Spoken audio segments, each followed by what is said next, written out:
السلام علیکم۔ عربی زبان میں قرآن مجید کی عربی میں خاص طور پر جب کوئی فعل استعمال ہوتا ہے تو اس کے کئی شیڈز امکانات ممکن ہوتے ہیں۔ یہ بھی امکان ہوتا ہے کہ فعل میں یہ کہا جا رہا ہے کہ تم ایسا کرو گے یا ایسا ہوگا، یہ بھی اس کا ممکن ہے، اس کا مطلب لینا ممکن ہے کہ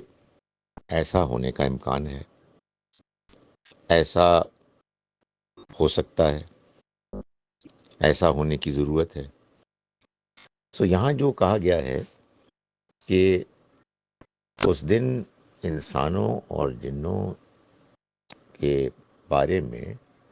ان کے گناہوں کے بارے میں کسی پوچھ گچھ کی کوئی ضرورت نہیں ہوگی،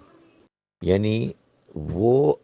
اپنے وجود سے، اپنے جسم کے ہر حصے سے یہ گواہی دے رہے ہوں گے کہ انہوں نے گناہ کیے۔ تو اگرچہ کہ ان کی پوچھ گچھ ہوگی بعد میں، بات کو آخری حد تک واضح کرنے کے لیے، لیکن حقیقت میں اس کی کوئی ضرورت نہیں ہوگی، اس لیے کہ ہر چیز اتنی واضح ہوگی ان کے وجود سے کہ انہوں نے گناہ کیے ہیں کہ باقی معاملات، باقی تحقیقات غیر ضروری ہو جائیں گی۔